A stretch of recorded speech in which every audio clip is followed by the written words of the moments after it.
Donc, bonjour à toutes et à tous.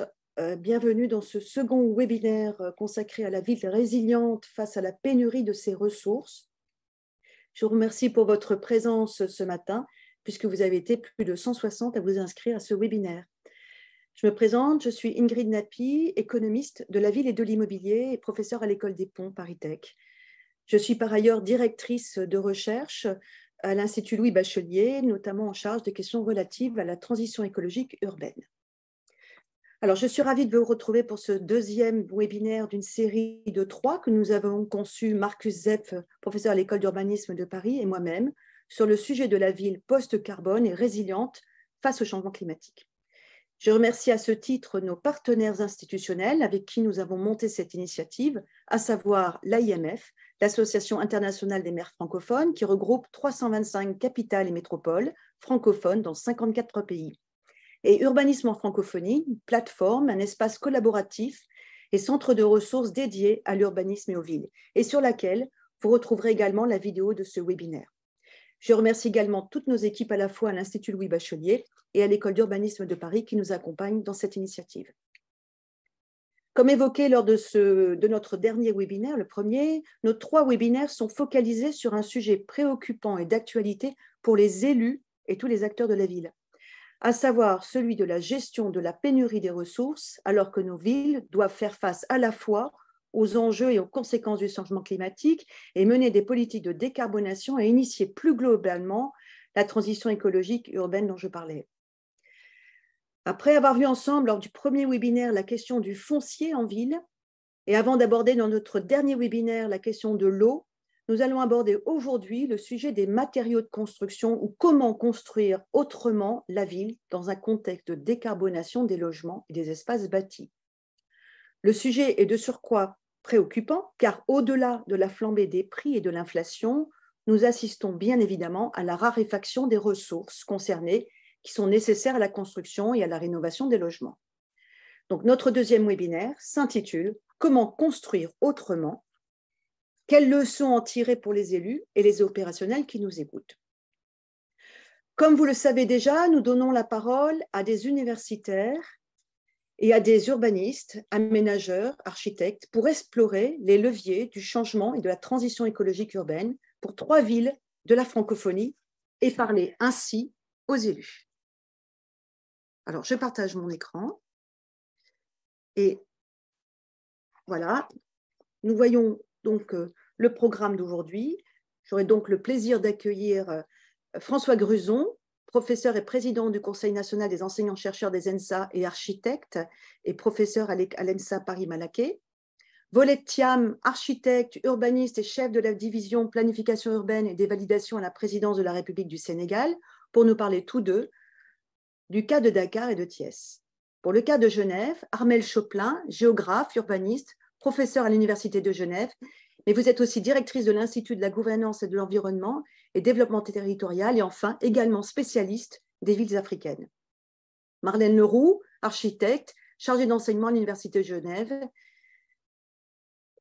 Pour le cas de Lille, de la métropole lilloise, Béatrice Mariol, professeure à l'École nationale supérieure d'architecture et de paysage de Lille, et architecte, chercheur, et enfin fondatrice de la chaire Acclimater les territoires post-miniers, et Gabrielle Buisine, responsable du pôle maîtrise d'ouvrage qui remplace Maxime Bitter de Lille Métropole Habitat. La synthèse de ce webinaire à la fin sera réalisée par Guillaume Habert, professeur et directeur de la chaire de construction durable à l'École polytechnique fédérale de Zurich au sein du département génie civil. Ce webinaire dure 1h30. Aussi, nous consacrerons un petit moment d'échange et pour répondre à vos questions que Marcus Sepp fera remonter dans le chat. On va commencer tout de suite par le cas de Dakar avec François et Volette. Donc François, tu peux peut-être nous rappeler dans un premier temps les caractéristiques de la ville de Dakar et de Thiès, un banlieue, et surtout en quoi en fait, en tant qu'architecte et en tant que professeur d'architecture, tu vois aujourd'hui la question de la construction dans ces villes en Afrique et notamment à Dakar.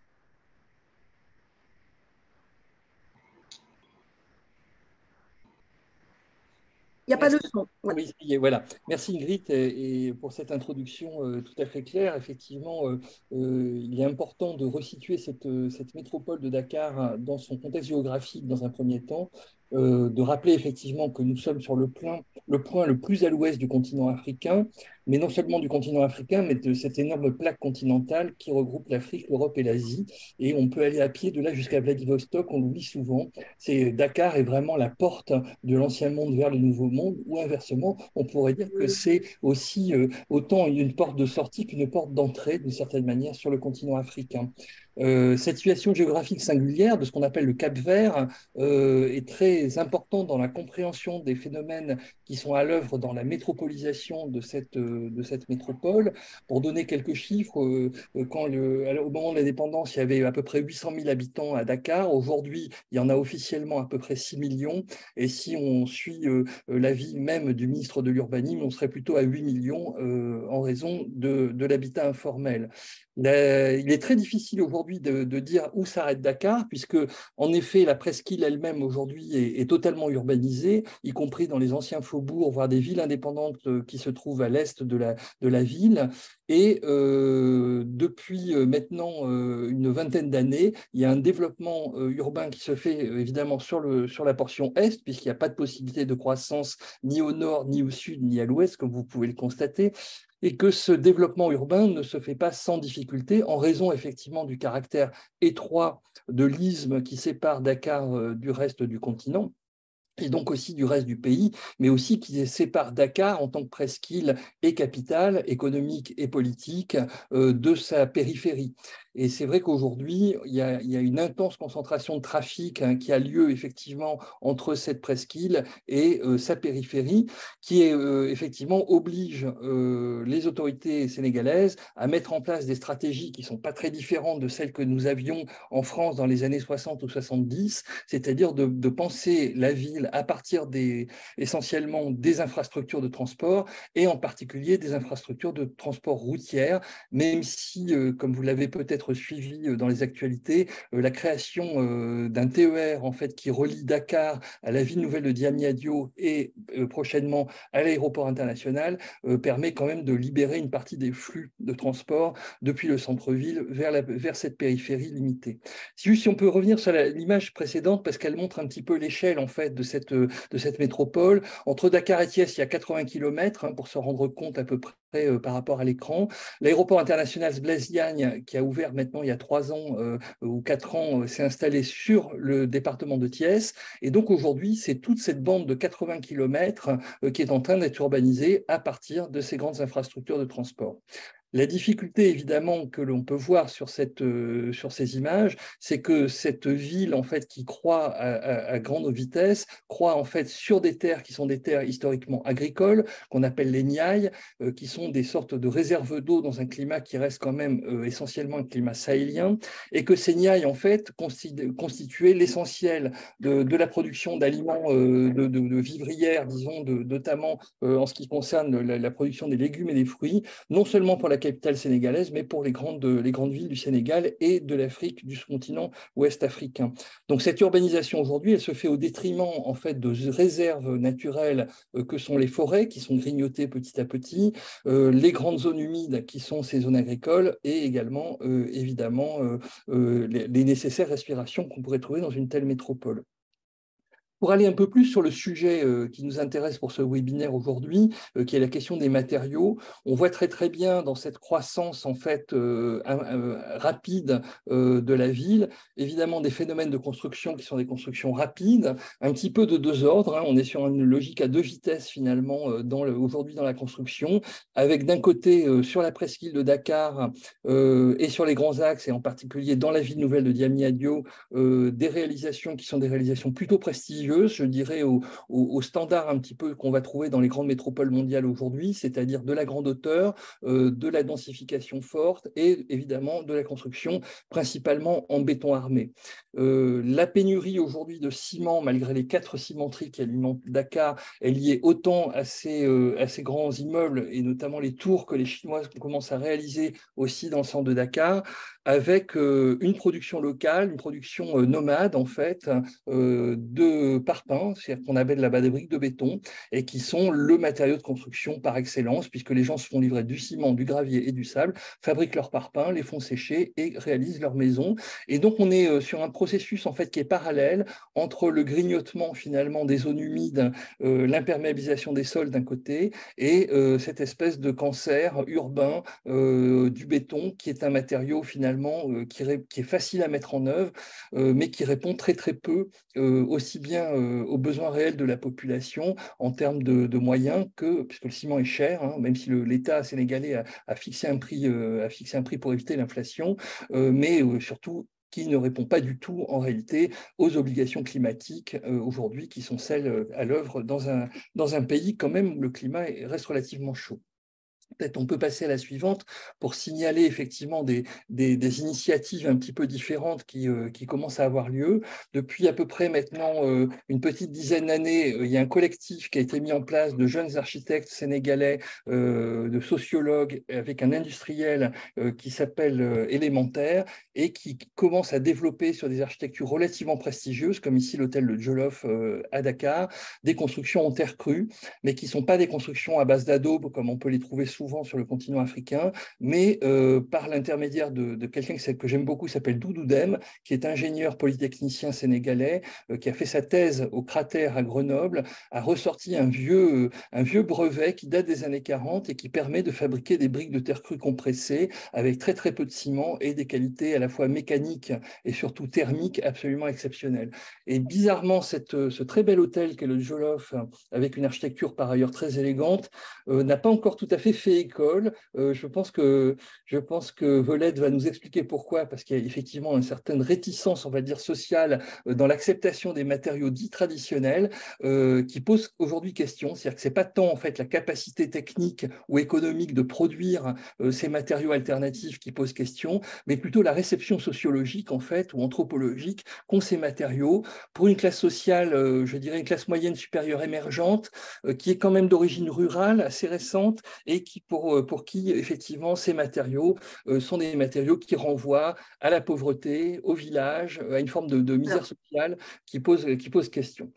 J'ai juste en Alors, fait... justement, oui, passer la parole peut-être à Volette. Pardon, François, tu voulais dire? Oui, juste terminer pour dire que effectivement, nous, on a mis en place avec Volette une autre structure qui s'appelle la Fabrique Sénégal et qui visera justement à faire des projets de grande échelle. Là, j'ai mis un de nos projets qui se trouve à Baobab, mais il y en a d'autres qui sont plus importants en volume et qui feront appel strictement à ces matériaux traditionnels, mais sur des grandes échelles, y compris du R+15, qui permettra en fait de mettre en place une loi bien connue en économie, c'est-à-dire la baisse du coût des matériaux par la multiplication de leur utilisation et donc l'industrialisation du processus mis en œuvre par Doudou Dème avec Élémentaire. Merci François. Alors je laisse la parole à... Alors attendez, je laisse la parole à Volette pour continuer. Pardon. Voilà. Le contexte des matériaux, notamment en Afrique, où vous avez de nombreux matériaux alternatifs, mais qu'en est-il réellement de la situation?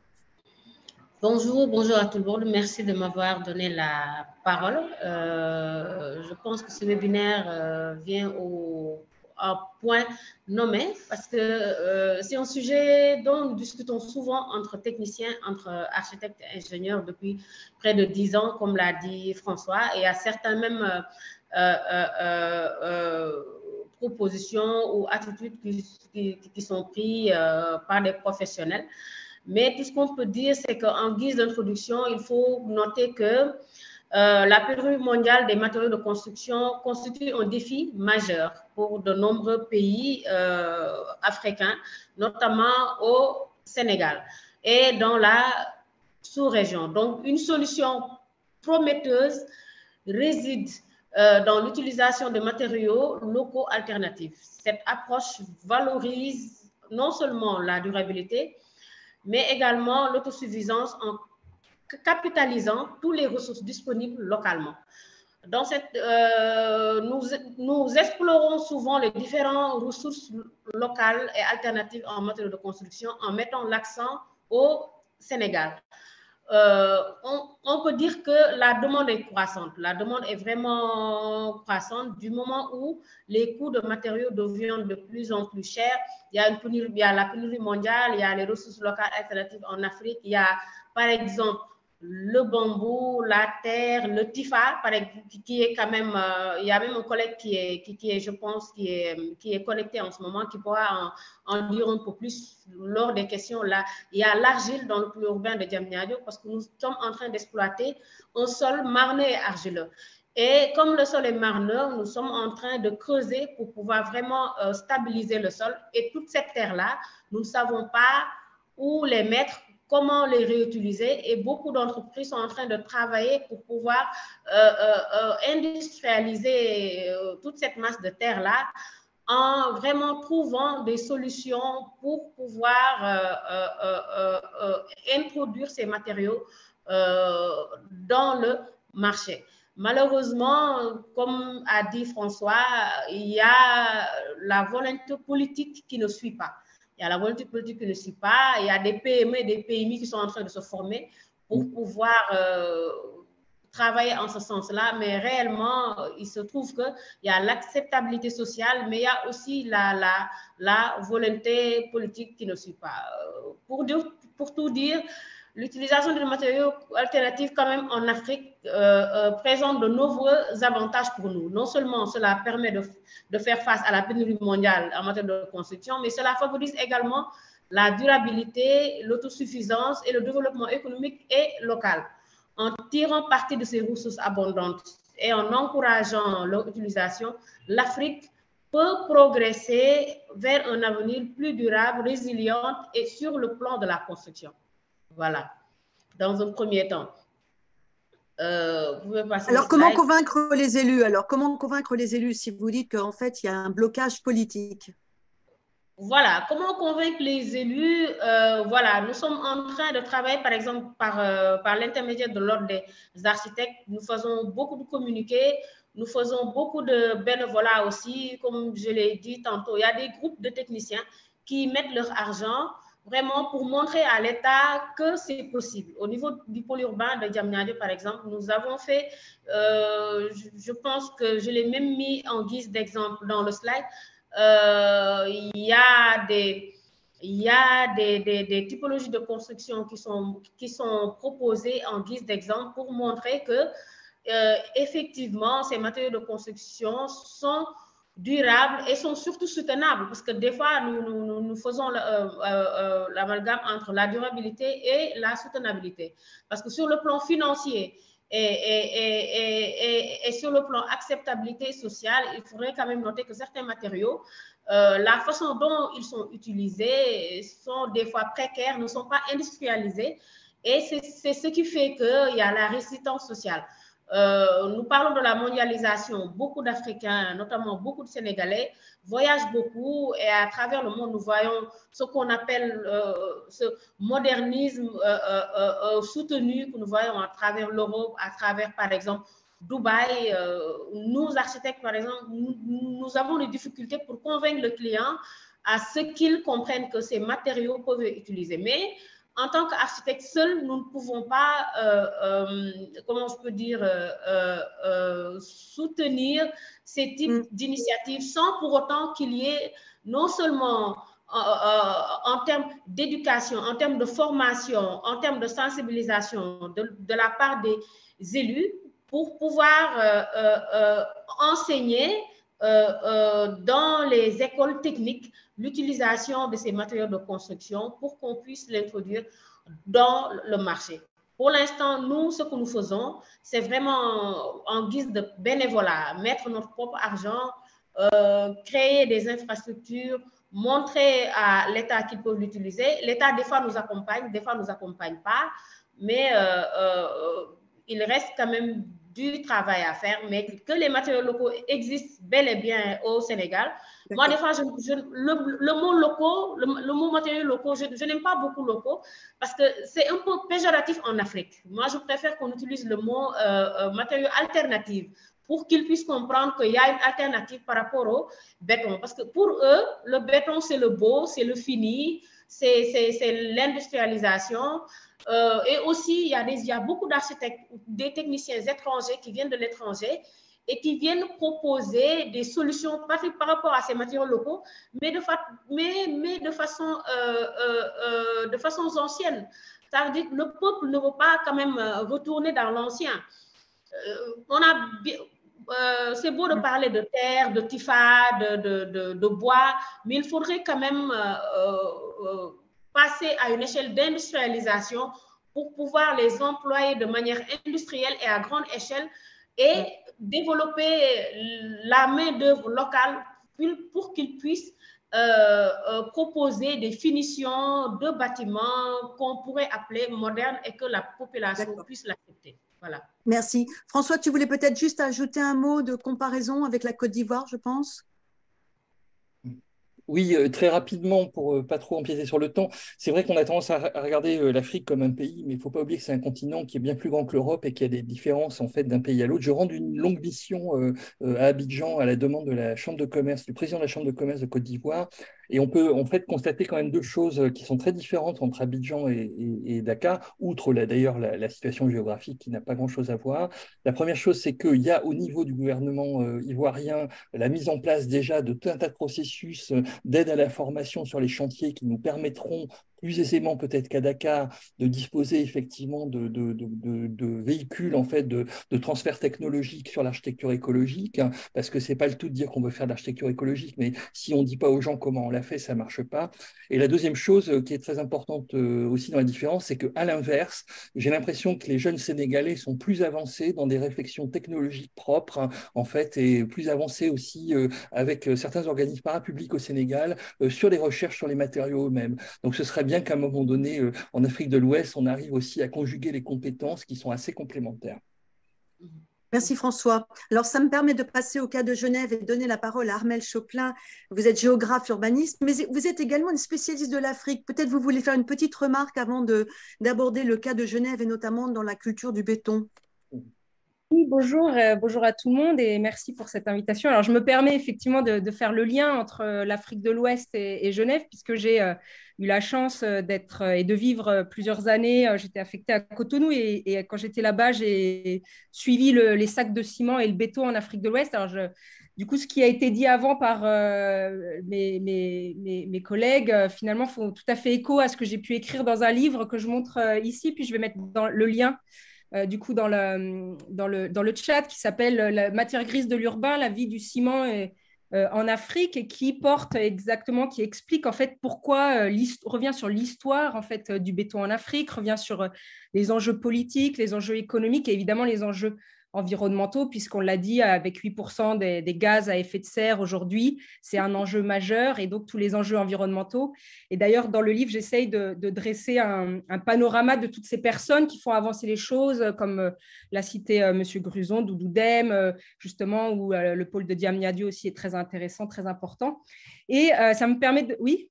Non, mais maintenant, oui, tout à fait. Oui, ça me permet de faire la transition avec Genève, parce que finalement, quand je suis arrivée à Genève après 3 ans, passée en Afrique à suivre le béton et le ciment, je me suis rendu compte finalement qu'on était dans un contexte non pas similaire, hein, mais en tout cas, je pouvais observer à Genève les mêmes choses que j'observais en Afrique, à savoir des trous un petit peu partout et puis surtout des stations à béton, des bétonnières qui traversaient la ville, etc., mais dans un contexte tout autre. On est en Suisse, au pays d'Holcim, qui a racheté Lafarge, donc qui fait partie, qui est certainement le plus gros aujourd'hui, la plus grosse entreprise et compagnie de production de ciment dans le monde. Donc, pays d'Holcim, pays de Le Corbusier, architecte vénéré, glorifié en Suisse, en Europe et un peu partout, et qui est justement celui qui construit en béton. Et puis, le pays des bunkers, hein, où on va construire pour se protéger contre une guerre possible, donc des abris tout en béton. Alors, cette fascination, elle est d'autant plus intéressante et ce matériau est d'autant plus intéressant à étudier justement à Genève, qui a la particularité, en fait, d'être une ville ceinturée par la France, comme vous le voyez ici.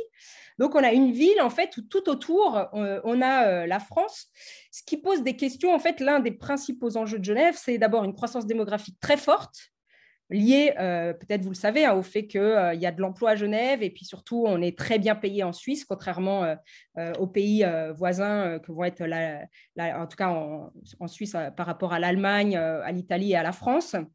Et donc, une forte attractivité qui pose des questions en matière de logement. En fait, il n'y a pas assez de logements par rapport aux emplois. Et donc, on commence à construire à la fois à Genève beaucoup et puis bien tout autour. Vous voyez des villes comme Thonon-les-Bains, etc., là, qui sont juste à côté. C'est 35 000 habitants. Finalement, Genève fait 200 000 habitants intramuros, enfin, on va dire dans le canton. Et puis, en fait, l'agglomération elle-même, c'est plutôt 1 million d'habitants. Donc, des grands besoins qui s'expliquent en fait par justement une production, vous pouvez mettre la deuxième carte, très importante en fait de carrières qui vont permettre de fournir à la fois des granulats pour construire, pour produire du béton. Et puis, on a une grande carrière ici au nord de Lausanne, qui est la grande carrière d'Holcim, qui produit à peu près la majeure partie du ciment pour, on va dire, la Suisse romande. Donc, beaucoup de carrières. Et puis, la slide d'après. Donc, à l'échelle de Genève, eh bien, vous voyez ici, on a beaucoup de stations à béton, donc avec des bétonnières qui vont traverser la ville de Genève. Alors, on parlait, donc le thème, c'est le manque de ressources en matériaux. En fait, là, ce n'est pas les matériaux qui manquent en fait, à Genève. Ce qui manque, c'est l'espace. Parce qu'en fait, tout est construit ou alors tout est protégé justement en zone rurale et agricole. Et que faire quand on fait, par exemple, un nouveau chantier? De la terre d'excavation. La terre est considérée comme un déchet, on pourra peut-être en reparler dans la discussion, alors même qu'on pourrait la considérer comme une ressource. Dans d'autres pays européens, c'est considéré comme une ressource. Cette terre d'excavation est considérée comme un déchet.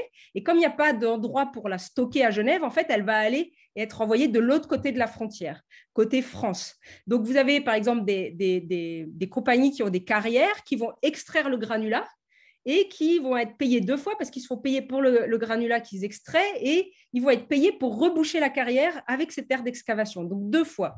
Donc, voilà. Et ça engendre évidemment de nombreux camions, passage de camions, nuisances sonores, beaucoup de problèmes à la frontière. Et peut-être on va arriver à la dernière slide.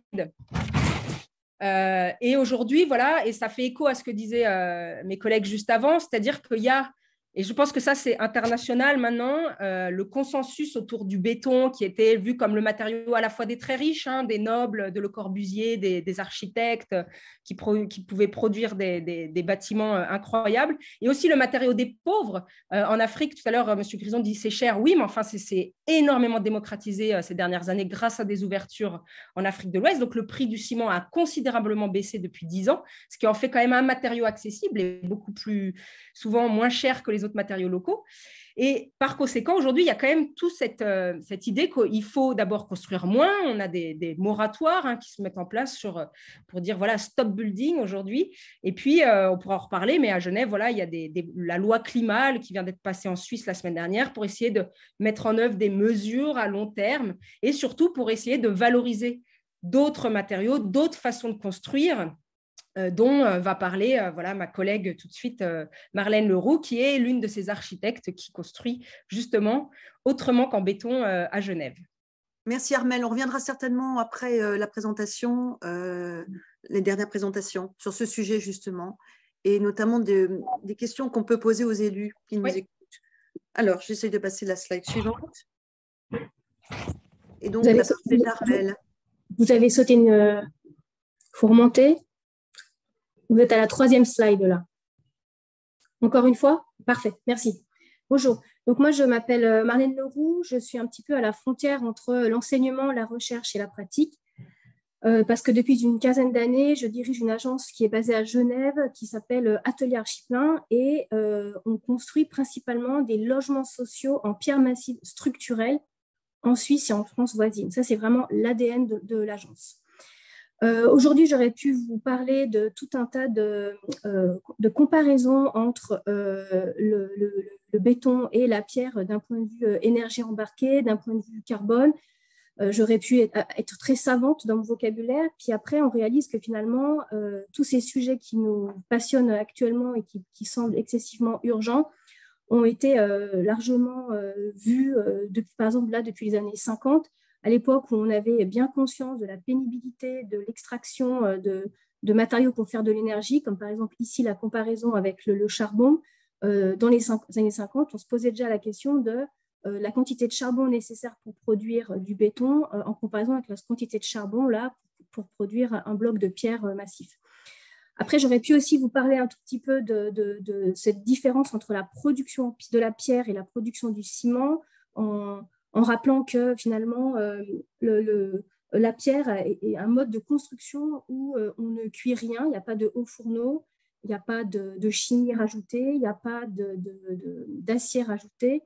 Donc, voilà, j'aurais pu faire, entre guillemets, la pub de se dire, voilà, la construction en pierre massive est une construction éminemment écologique et durable. Mais en fait, là, je me suis dit, ce qui m'intéressait plus, c'était d'aborder les questions de culture et de mémoire collective. C'est une photo d'une église à Syracuse, à droite, en Sicile. On voit qu'elle a deux styles complètement différents, un qui est à peu près de 500 avant Jésus-Christ, un qui est un petit peu plus tard. Et puis, ce qu'on voit ici, c'est que finalement, un bâtiment durable, c'est un bâtiment que l'on désire et qui, à travers le temps, a su s'adapter aux besoins, aux styles, aux envies, aux désirs. Et puis aussi, finalement, que ce sont des bâtiments que les communautés, les collectivités souhaitent conserver, même si finalement, ils ne sont pas forcément complètement pratiques, complètement adaptés, complètement responsifs, comme ce qu'on attend en permanence de nos iPhones et de nos divers outils. Donc finalement, moi, ce qui va m'intéresser dans la construction en pierre massive, c'est de se dire comment est-ce qu'un bâtiment va pouvoir durer 100, 200 ans et comment est-ce que ce matériau appelle à la pérennité. On peut changer de slide. Donc voilà. Donc ça, c'est un petit peu une introduction par rapport à mon intérêt théorique en fait, pour construire en pierre, c'est-à-dire à la fois l'énergie embarquée et à la fois la valeur sociale et culturelle de la construction en pierre. Et puis là, c'est la pratique, c'est-à-dire qu'on a 70 logements sociaux qui ont été construits pour la commune de Plan-les-Ouates à Genève. Ce sont des bâtiments qui sont issus d'un concours. Donc là, comme je parle à des gens qui ne sont pas forcément suisses, beaucoup de Français par exemple, vous allez me dire, oui, mais enfin bon, la Suisse, tout est beaucoup plus cher, il y a beaucoup plus d'argent. Mais ce qu'il faut se dire, c'est que ces bâtiments qu'on a construits en pierre massive structurelle, c'est-à-dire qu'il n'y a aucun élément de béton pour les murs porteurs, est totalement en adéquation avec le coût du marché ordinaire de la construction à Genève. Donc, voilà, vous pouvez passer la slide d'après. Voilà. Et c'est surtout ce sujet aussi qui va m'intéresser. Et d'ailleurs, c'est un petit peu en lien avec ce qu'a dit Madame Thiam, Volette. La construction en pierre massive, il n'y a pas d'innovation, il n'y a pas de nouveauté. La seule chose, c'est justement changer ce paradigme de l'idée d'une construction avec un petit tailleur de pierre qui fait 3 gargouilles et 2 escaliers pendant 200 ans parce qu'on a cette image collective de la construction des cathédrales, ce côté artisanal. Et en fait, comment changer cette vision-là en ayant une vision totalement industrialisée, efficiente, qui va complètement utiliser des savoir-faire contemporains, qui va respecter des normes actuelles et qui utilise ce matériau. Parce que les 70 logements que vous avez vus tout à l'heure, ils répondent à toutes les normes acoustiques, sismiques, thermiques, financières du canton de Genève. Donc, grosso modo, si on s'intéresse à la filière, ce qui, à mon avis, est le cœur des discussions qu'on... Attendez, juste avant. Voilà. Non. Voilà. Grosso modo, si on parle, moi je parle toujours pour les élus ou les personnes qui auraient besoin d'un bâtiment, il y a 3 grands éléments qu'il faut imaginer quand on construit en pierre. C'est la conception, c'est-à-dire la formation des architectes et des ingénieurs et de l'ensemble des bureaux d'études qui vont essayer de se souvenir comment est-ce que ça marche de construire en pierre et que finalement, ce n'est pas si compliqué que ça. Ensuite, on imagine qu'on a une industrialisation de l'extraction des carrières qui ont des éléments de très haute performance et qui peuvent être très efficaces dans l'extraction de la pierre. Et enfin, réfléchir à des mises en œuvre et reformer les maçons pour la mise en œuvre qui est un peu le cœur de leur métier, c'est-à-dire la construction en pierre. Voilà. Et finalement, voilà. Ça, je voulais vous montrer aussi ce qui est aussi très important au-delà de la filière, ce sont les acteurs, c'est-à-dire la société civile et évidemment les politiques. Les acteurs, c'est quand on est dans ces appartements qui, je vous le rappelle, sont des logements sociaux, on voit la pierre à l'intérieur et puis tout à coup, les habitants reprennent conscience de la matérialité des éléments dans lesquels ils habitent et on n'est plus totalement extrait du système structurel des habitations. Et évidemment, les politiques, comme on voit ici avec la tribune, de se dire quand la pierre supplante le béton, oui, évidemment, il faut que les acteurs soient confiants dans un mode de systèmes constructifs pérennes et historiques et très efficaces. Voilà, c'est le message. Moi, j'ai une question par rapport à ça. Cette pierre, c'est une pierre qui a déjà été utilisée, que vous retravaillez, ou c'est une pierre brute qui sort des carrières? Non, c'est une pierre extraite. En revanche, si on a le sujet du réemploi, vu que les pierres sont juste posées les unes sur les autres et pas du tout scellées, dans un grand futur, on peut imaginer qu'elles pourraient être réutilisées. Mais l'idée, c'est de se dire que dans 200 ans, 300 ans, ce bâtiment, il aura peut-être changé 3 fois de fonction, mais il n'y aura aucune raison qu'on le démonte. Mais admettons, si on est dans cette idée théorique, il pourrait totalement être… c'est une carrière. La commune de Plan-les-Ouates s'est payée une carrière à disposition pour les 300 prochaines années. D'accord, très bien. Bon, on reviendra certainement après sur ce sujet du réemploi des matériaux. Je laisse tout de suite… alors, attendez, j'ai un problème avec mon… Voilà, on passe tout de suite au cas de la métropole de Lille avec 2 projets, notamment qui sont lauréats d'un programme de recherche qui s'appelle Engagé pour la qualité du logement de demain. Et je laisse la parole d'abord à Béatrice Mariol. Béatrice. Oui, bonjour. Pour parler également d'autres types de matériaux, qui est la terre cuite, les briques. Terre cuite, terre crue, on va dire. Oui. Bonjour et merci beaucoup pour cette invitation. Alors, effectivement, comme il a été dit, donc moi, j'ai créé une chaire partenariale sur le territoire post-minier, acclimater les territoires post-miniers. Donc, le bassin minier Nord-Pas-de-Calais, c'est 1,2 million d'habitants. C'est une espèce de bande de territoire qui fait 120 km de large sur 30 km nord-sud et qui a la particularité d'avoir été inscrite au patrimoine mondial de l'UNESCO en 2012. Alors là, on trouve des petites maisons en briques, hein, des maisons minières, donc il y en a plus de 60 000. Et je vais vous présenter cette démarche et ce projet donc, qui est aujourd'hui dans le programme Engagé pour la qualité de logement de demain, qui est un programme qui a été lancé, un AMI qui a été lancé par le ministère du Logement et le ministère de la Culture. Et donc, on démarre par l'expérimentation de 25 maisons minières, donc un micro-projet, je dirais, pour poser vraiment la question comment on passe de l'expérimentation à la massification. Je ne dirais pas l'industrialisation, je dirais la massification. Et donc, ce projet, en fait, on l'a monté avec le bailleur social, Maison et Cité, la ville de Arnes, la mission Bassin Minier qui est en charge du label UNESCO, mais aussi des collègues de l'Université d'Artois qui, eux, travaillent sur les matériaux bio et géosourcés. Et dans cet article de La Voix du Nord qui dit « La rénovation des logements miniers va-t-elle être révolutionnée ?» Eh bien, il est question de ces expérimentations que l'on fait ici autour de la terre crue et des enduits en terre. Et la question qu'on pose, en fait, c'est de la terre, et notamment de la terre crue, comme un matériau qui a à la fois des qualités en termes pour la santé, pour l'ambiance intérieure, pour la facilité de mise en œuvre, pour l'isolation, pour l'hygrométrie, la pollution de l'air intérieur et sa réparation. Alors, les Hauts-de-France, le nord de la France, comme tout le monde le sait, est bien connu pour ses compétences et ses constructions en briques de terre cuite. Et aujourd'hui, il se trouve que ces matériaux, cette brique de terre cuite, génère une production, demande une production énergétique très, très, très importante.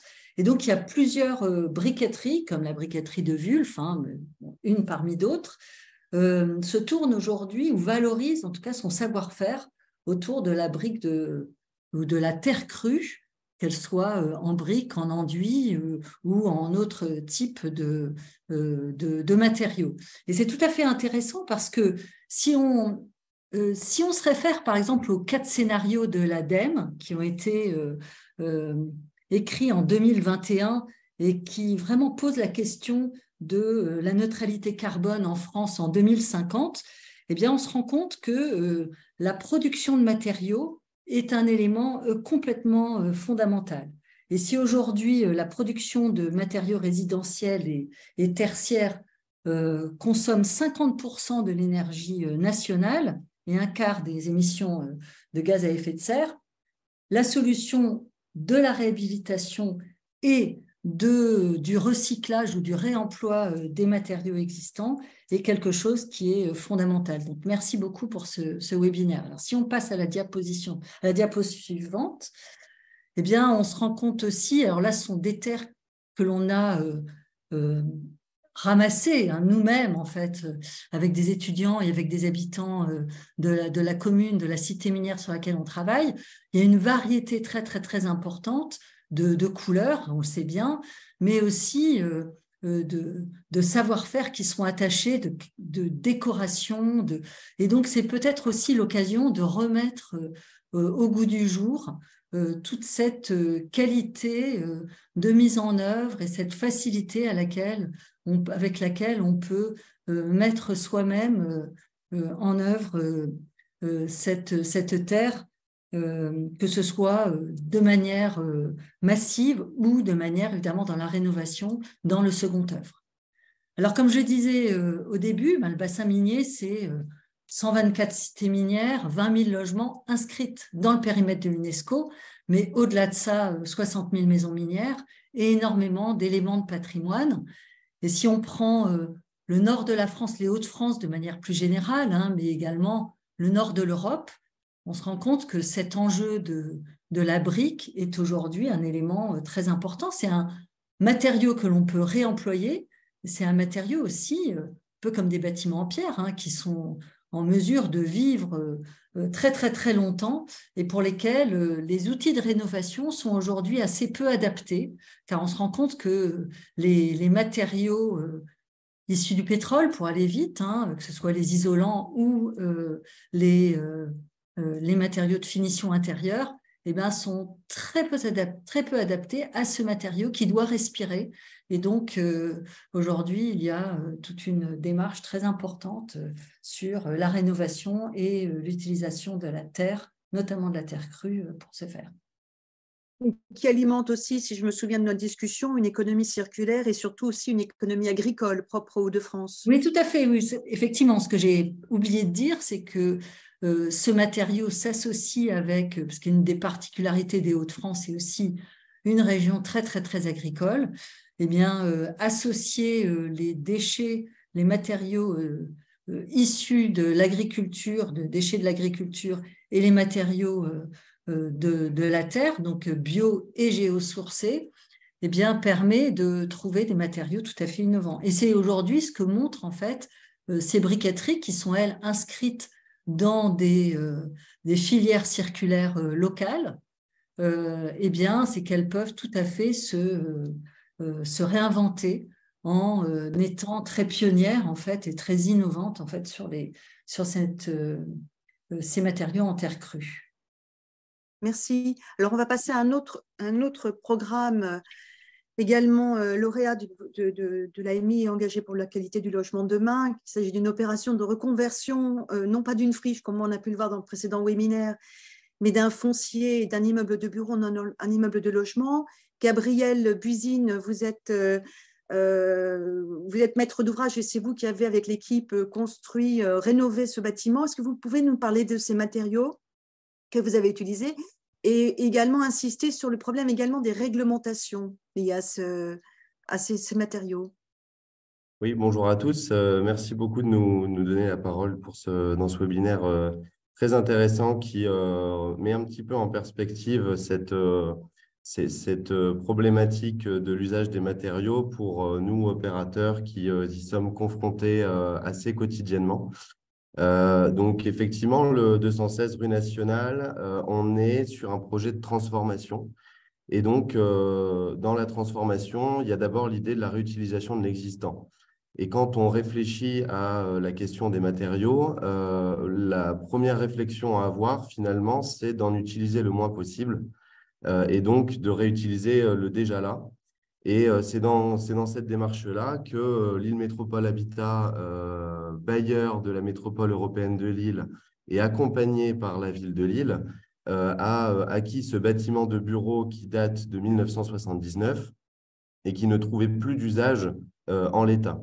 On parlait dans le dernier webinaire de friches du secondaire. On se retrouve aujourd'hui avec les friches du tertiaire.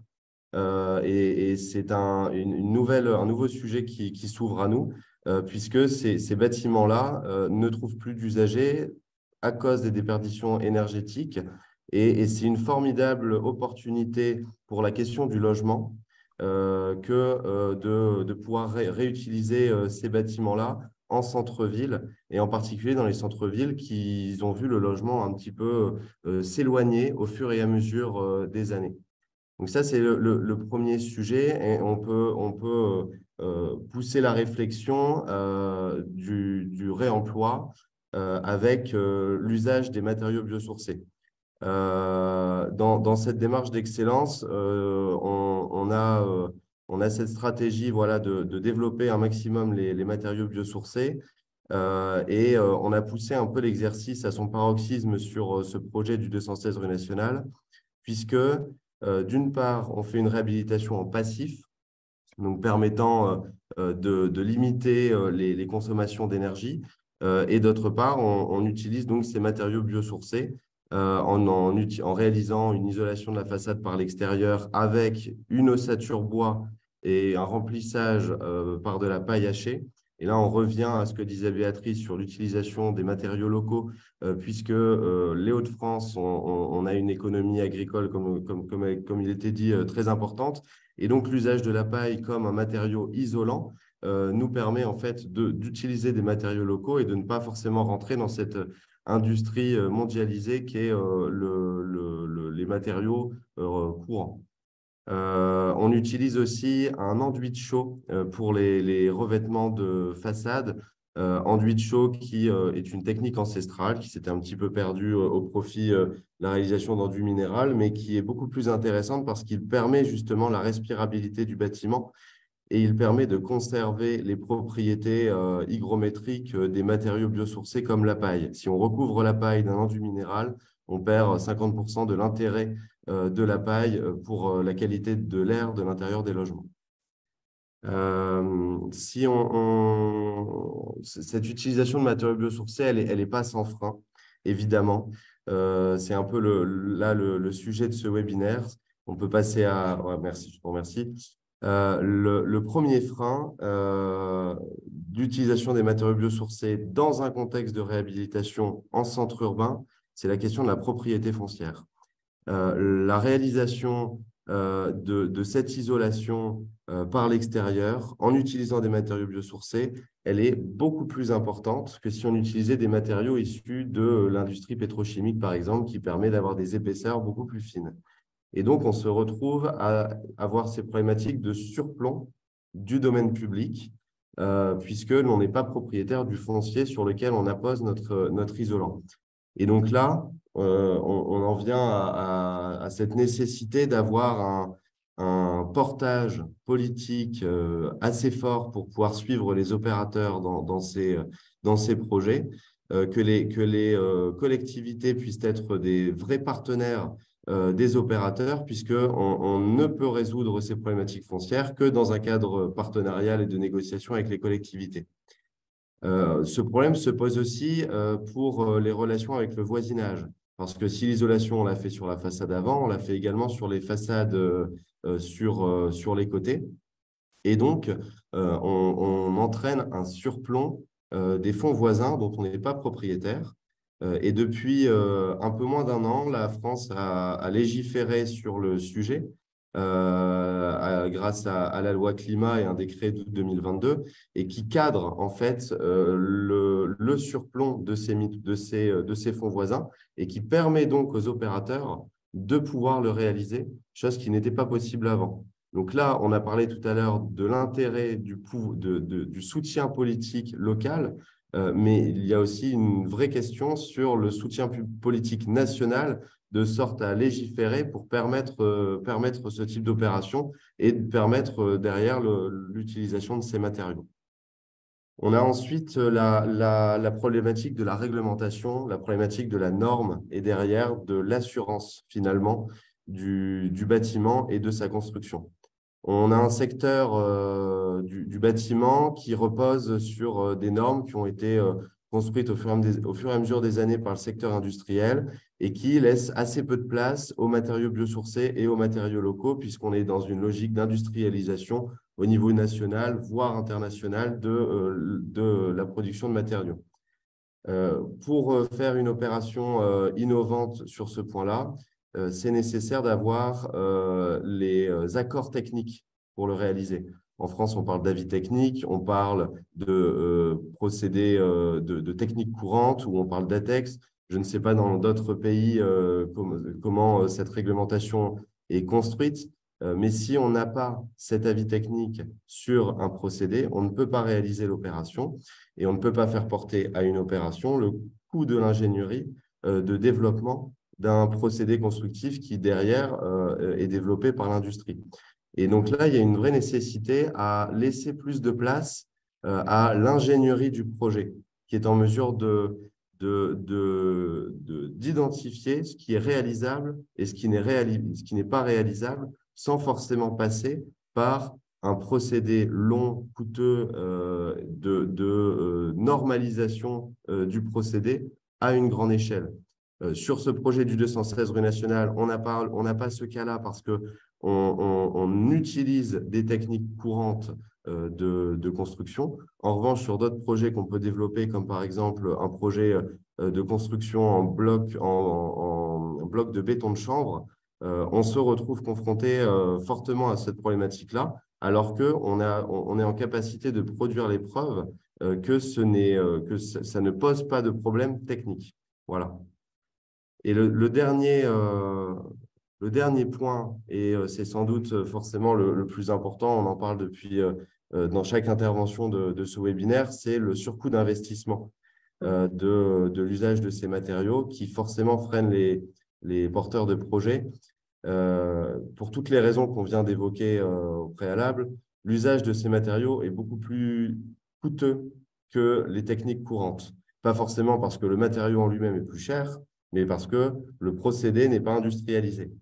La transformation de l'existant aussi est plus coûteuse que la démolition-reconstruction. Et donc, financièrement, tout pousse les opérateurs à ne pas emprunter cette voie-là, sauf à être dans une démarche où l'on souhaite l'emprunter. Par ailleurs, dans un contexte comme le 216 rue Nationale, l'acquisition du foncier en lui-même est déjà un coût d'investissement très fort, puisqu'on est en cœur urbain, dans une métropole qui a un marché immobilier très tendu et qu'on achète non pas simplement un foncier, mais un foncier avec un bâtiment qui avait un usage. Donc, ce sujet de l'économie en est d'autant plus renforcé. Au niveau des solutions, la première, évidemment, je l'ai dit et je le redis, c'est la volonté des pouvoirs publics pour pouvoir organiser ces filières locales de production. La région Hauts-de-France est très en avance sur le sujet et s'organise au niveau régional avec tous les partenaires, tous les opérateurs comme Lille Métropole Habitat ou Maison et Cité pour développer ces filières locales-là sur la base de nos expérimentations. La deuxième solution, c'est aussi de travailler finalement à la diversification du programme de l'opération. On sort un petit peu du contexte des matériaux, mais si on veut financer les matériaux, il faut qu'on trouve des solutions pour obtenir les recettes nécessaires à avoir un programme plus riche. Donc, ça passe par le développement d'une mixité programmatique avec du commerce en rez-de-chaussée qui amène un loyer plus élevé que le logement social, du bureau, etc. Et enfin, la troisième, c'est le soutien fort par les collectivités locales à tous les niveaux et en tant que vrai partenaire de l'opération.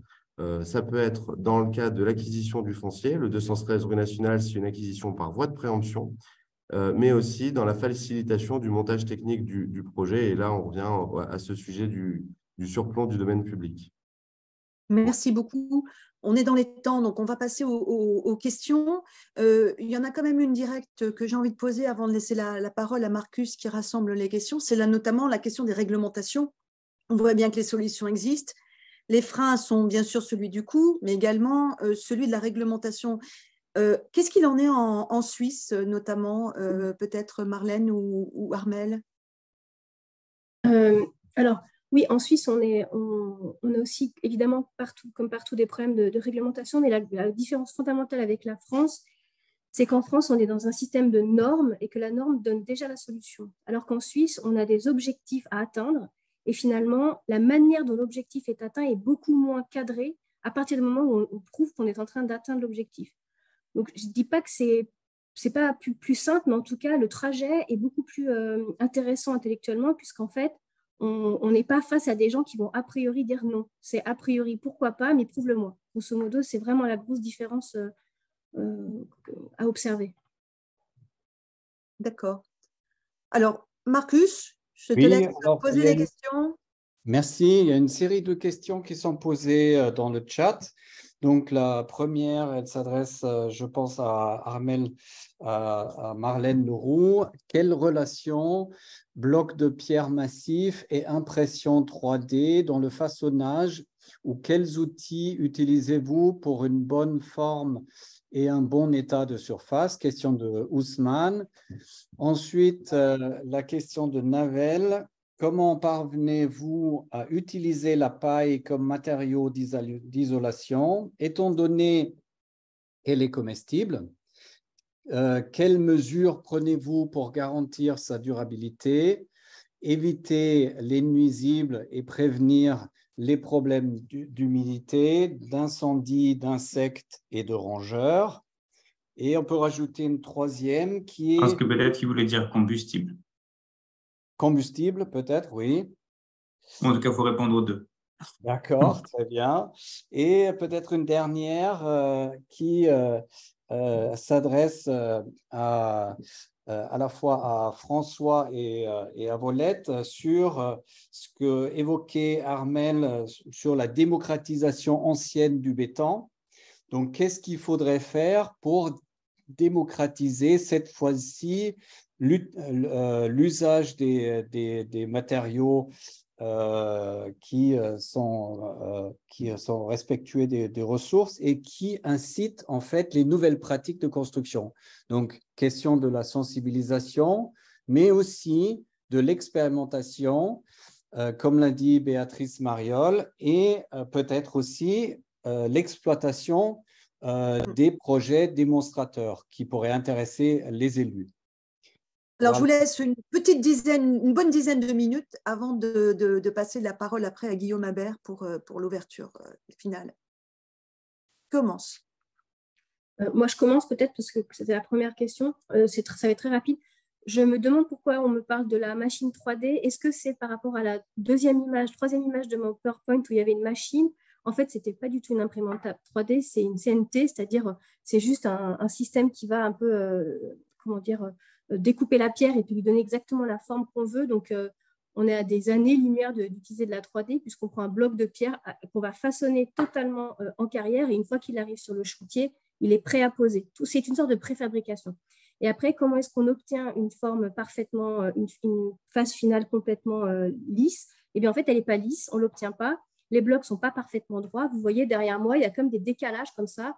Bon, ben voilà, pour obtenir des coûts qui sont corrects pour faire des logements sociaux, on est brut de sciage. Des fois, on voit des coups de scie, des fois, on voit un tout petit peu des défauts. Et ça aussi, c'est de la pédagogie envers des maîtres d'ouvrage parce qu'ils doivent comprendre et accepter que la nature n'est pas du tout parfaite et qu'au moment où on a découpé une pierre, elle n'a pas tout à fait fait ce qu'on voulait. Et il y a toute cette idée de la valeur de l'imperfection qui se dit que quand on sort d'un système industriel, il faut que l'imperfection fasse la beauté et que finalement, on est à la recherche de cette imperfection. Et juste pour conclure, je sais que maintenant, quand la maire de la commune de Plan-les-Ouates vient visiter les bâtiments, parce qu'elle a fait des dizaines de visites, elle est en permanence en train de rechercher ces lieux où on voit les coups de scie, parce qu'elle a complètement adhéré à l'idée que toute cette imperfection et le fait qu'on n'ait pas fait des ravalements de façade pour avoir des façades à la Haussmann absolument parfaites fait partie de la valeur du bâtiment.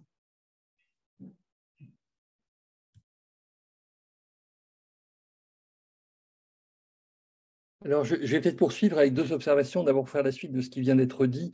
Je répète souvent, quand je travaille à Dakar, puisque les gens parlent beaucoup des façades haussmanniennes comme d'un modèle, hein, que justement la façade haussmannienne a été conçue pour accepter la saleté. C'est qu'on parle d'ailleurs dans les traités d'architecture au XIXe siècle de culottage des façades, c'est-à-dire que la suie de la ville et la pluie vont s'accrocher sur la mode des natures et faire que la façade est plus belle quand elle est sale que quand elle est propre.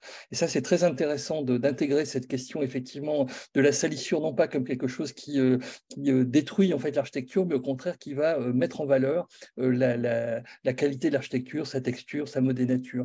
Donc ça, c'est un élément qu'on a avec Volatiam repris pour un projet de reconstruction d'une cité qui est un peu en stand-by pour l'instant, mais auquel on croit toujours. Et pour répondre à la deuxième question qui a été posée, pour ce même projet, on a imaginé tout simplement qu'on allait faire, alors moi je reste prof, je crois beaucoup à la pédagogie, et donc on allait faire une maison du projet. Comme il s'agit de reconstruire quand même à peu près 1700 logements, on est quand même sur une grosse masse, et on se dit, mais dans ce quartier, il y a des jeunes, il y a des enfants, etc. Donc on va faire une maison du projet, comme on les fait habituellement dans les villes du nord de l'Europe, quand il s'agit de faire un éco-quartier.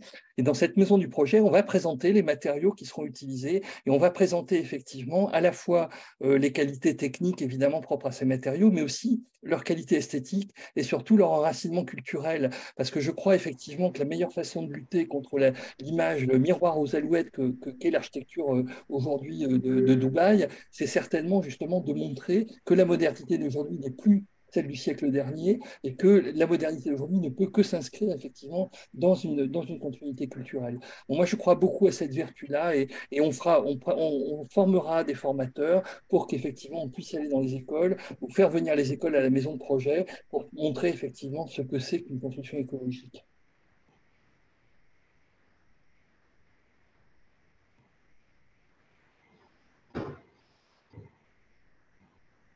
Alors, du coup, je reprends la parole. Je pense que Marcus, oui. Oui, alors qui veut répondre à la question sur la paille? Est-ce que c'est Gabriel peut-être? Oui, si vous pouvez juste me repréciser la question. Donc, quelles mesures prenez-vous pour garantir la durabilité, éviter les nuisibles et prévenir les problèmes d'humidité, d'incendie, d'insectes ou de rongeurs? C'est un vrai sujet sur ce type de matériaux, effectivement. Les études sont en cours sur ce sujet-là. En tout cas, c'est aussi pour ça qu'on est parti sur la paille hachée et non pas le ballot de paille, qui est aussi un système qui se réalise, mais plutôt en construction neuve. L'avantage de la paille hachée, c'est qu'elle est extrêmement compactée à l'intérieur du bloc d'ossature en bois. Et la compacité de la paille permet de faire circuler le moins d'air possible, et donc que ce soit le moins soumis à ce type d'aléas-là. Et après, il y a aussi un traitement qui est fait par la paille, sur la paille. Après, la composition de ce traitement, aujourd'hui, je ne suis pas en capacité de vous le donner parce qu'on est vraiment dans ces études-là. Mais effectivement, c'est un sujet qu'il faut, quand je parlais tout à l'heure du sujet de la normatisation des principes constructifs et de l'acceptabilité, notamment par nos assureurs, ce sujet-là en est un sur ce qui est de la sécurité incendie. Mais les solutions existent. Merci beaucoup, Gabriel. Et peut-être on peut reprendre les questions sur les surcoûts. Une dernière, parce qu'on va passer justement, je pense que Guillaume va pouvoir parler sur ce sujet. Très bien. Alors, est-ce que quelqu'un des trois… Il y a Volette. Voilà. Sur la question de l'utilisation des matériaux pour compléter un peu ce que François a dit, parce que je trouve que l'option vraiment, c'est adopter une approche globalisante en combinant les sensibilisations, l'éducation, la réglementation et la collaboration. Et il est possible de démocratiser l'usage de ces matériaux locaux, y compris même le béton si nécessaire, si cela peut promouvoir la durabilité, renforcer l'économie locale et préserver les ressources naturelles de manière plus efficace.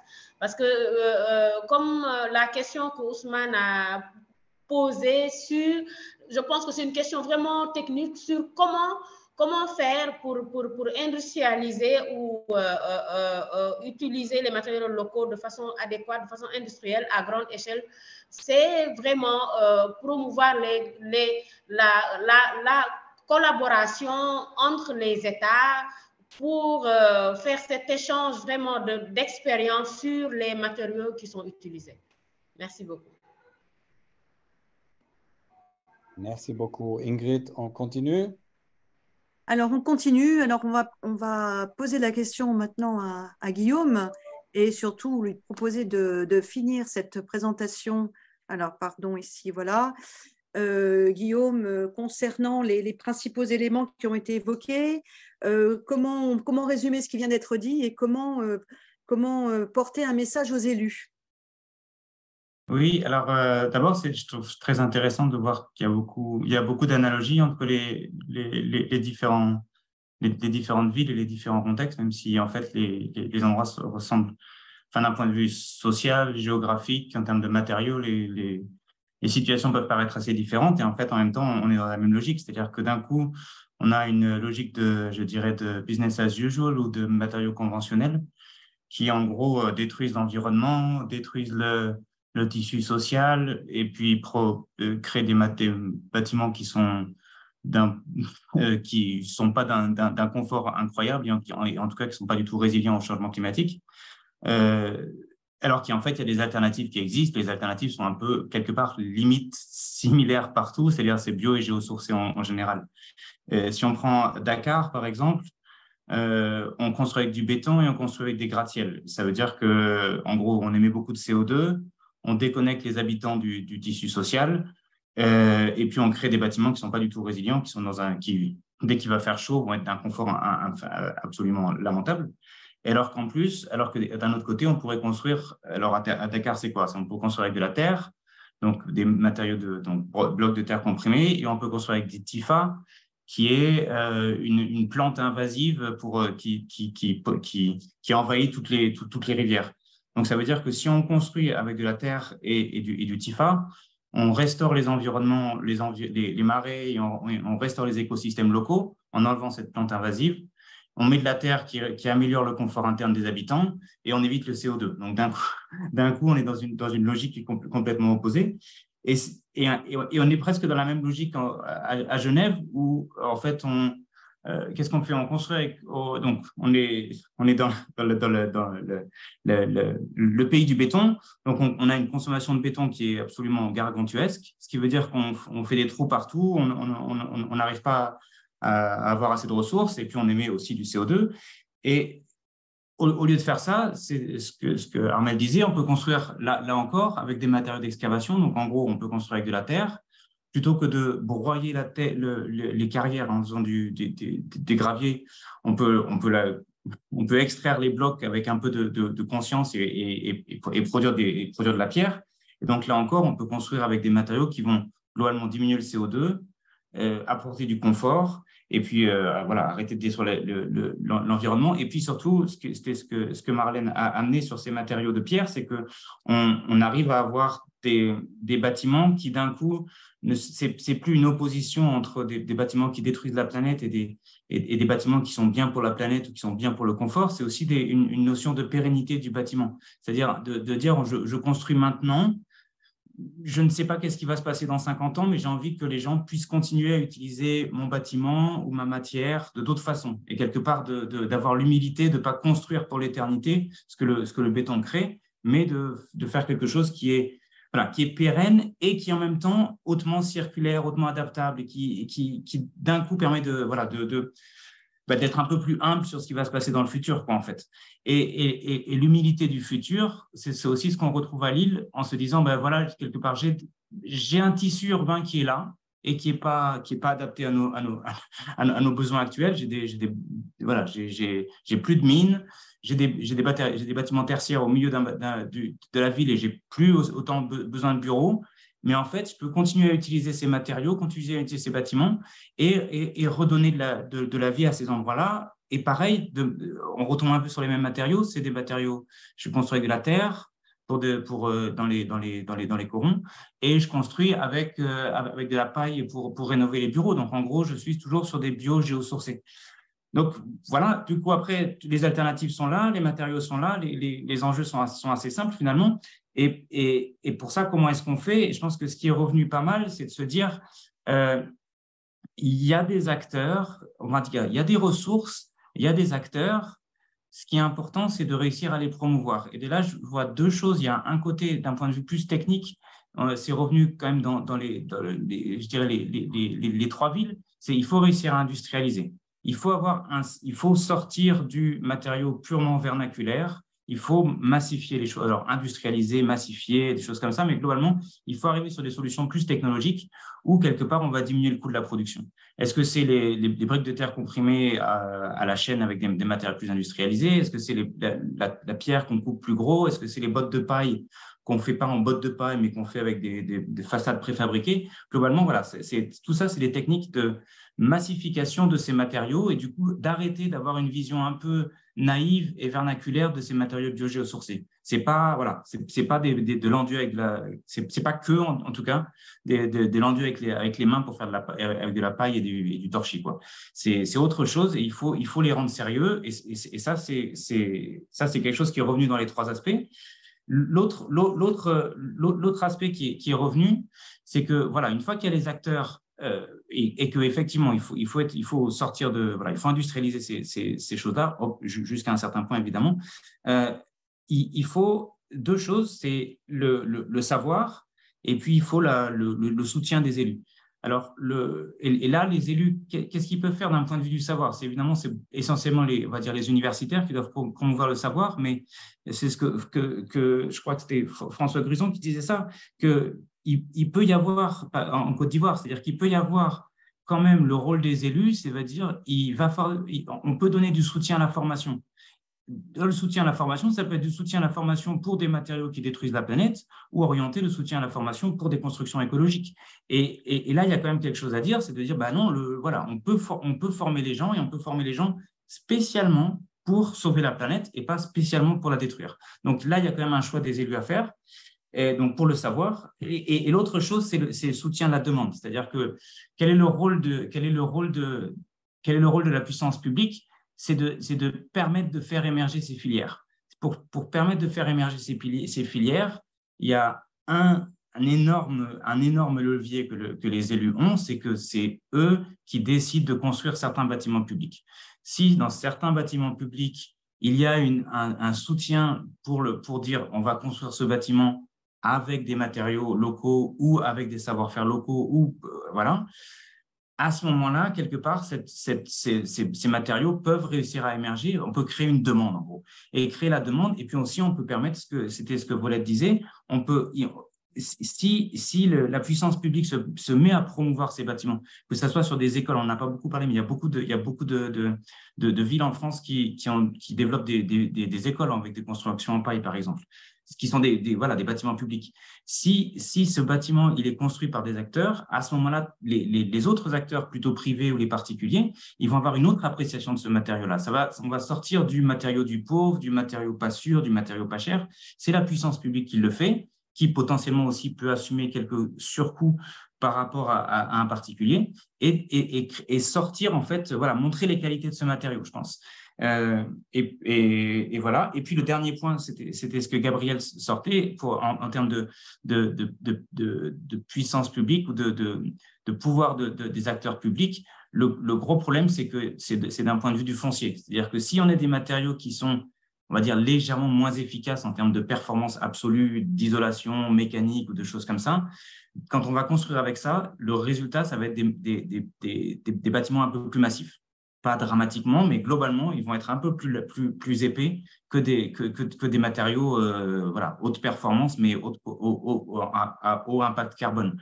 Et du coup, cette épaisseur supplémentaire, eh ben, si c'est le particulier qui l'apprend, ça veut dire que c'est à l'intérieur du logement qu'il l'apprend. Et du coup, c'est un coût sur le foncier qui est gigantesque. Ce n'est pas le coût du matériau, c'est le coût des 10 cm de mètre carré perdu. Alors peut-être que dans certaines villes, ça ne compte pas, mais en tout cas, c'est sûr, à Genève ou en Suisse, et même à Paris ou à Lille, d'avoir 10 cm perdus, en fait, à la fin, c'est un coût que le particulier ne prendra jamais. Si ces 10 cm ou ces 20 cm, ils peuvent être empiétés sur la voie publique en disant, en fait, ça, c'est pour sauver la planète que je le fais, ou ça, c'est pour régénérer l'économie locale, ou ça, c'est pour l'ensemble des avantages de ces matériaux. Si ces 20 cm peuvent être pris sur la voie publique, à ce moment-là, ces matériaux ils ont une chance de survie. Mais pour ça, il faut changer les lois du foncier. Je sais qu'il y a, par exemple, en Suisse, l'enveloppe du bâtiment en termes de thermique, pas en termes de bâtiment, mais en termes de thermique, on a le droit d'augmenter l'empreinte au sol, c'est-à-dire que l'empreinte du bâtiment passe à l'intérieur du mur, quelque part théoriquement, parce qu'on dit que ce coût extra, donc quelque part ces 20 cm en plus, ils sont faits pour l'amélioration thermique. Et du coup, vu qu'ils sont faits en gros pour la collectivité, eh ben, ils ne sont pas pris dans l'intérieur du logement, ils sont pris à l'extérieur. Du coup, il y a des choses, il y a des arguments, je dirais, juridiques qui ont été adaptés pour l'efficacité énergétique du bâtiment et qui doivent pouvoir être adaptés pour l'énergie grise ou pour le confort ou pour la résilience au changement climatique qui pourraient être adaptés. Et voilà, je m'arrête. Bon, merci beaucoup Guillaume.